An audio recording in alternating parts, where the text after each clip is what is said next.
Good evening, ladies and gentlemen. It is my pleasure to present my friend and colleague, Henry L. Coaxum, Jr., as a JAA 2012 Business Hall of Fame honoree. Henry is one of the most outstanding business leaders in our community. What I admire most about him is his honesty and charitable spirit. He brings tremendous focus and serious attention not only to his business, but also to his volunteer work with the community as well.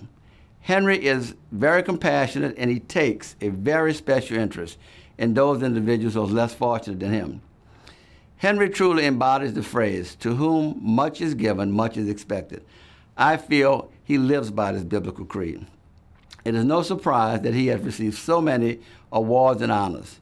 He constantly seeks out opportunities where he can contribute his talents to solve problems or ease the burden of someone in need of help.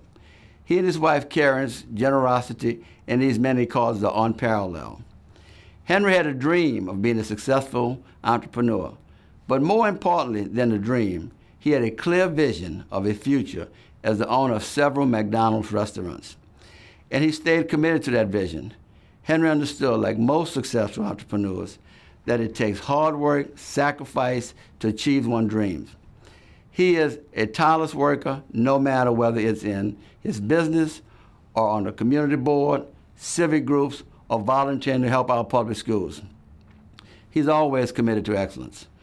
I certainly appreciate Henry's wisdom and his unique perspective on issues that affect our community. I can count on his leadership in navigating the challenges of restoring New Orleans East to its former glory as a premier suburban neighborhood.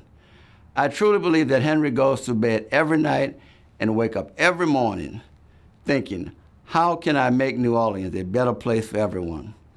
He has lived a life of service and commitment without regards to recognition, and has indeed contributed to the betterment of our community. And Henry, I can safely say tonight, we owe you a debt of gratitude.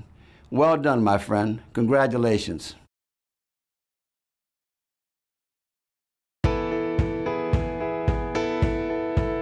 I own and operate 7 McDonald's franchises in Orleans Parish. I had another career. My career was in urban planning, then nonprofit administration. I've been director of development for a museum.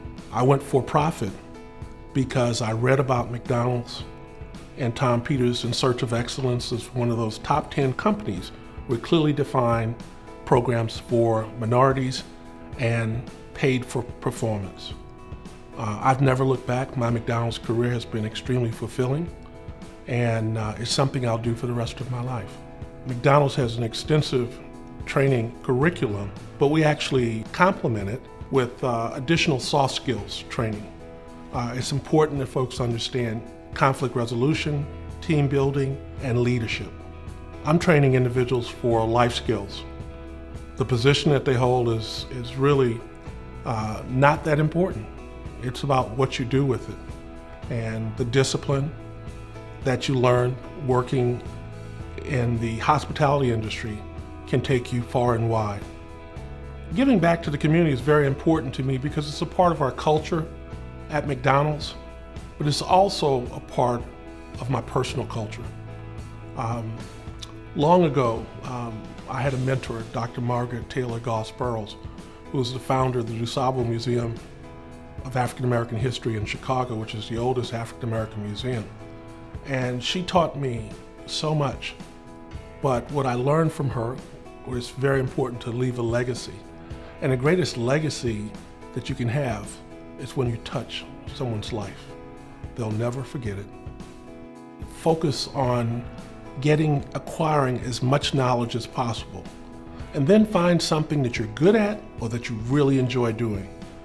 Because when those two opportunities meet, there's nothing but success. We came back after Katrina when we had so many opportunities to go elsewhere.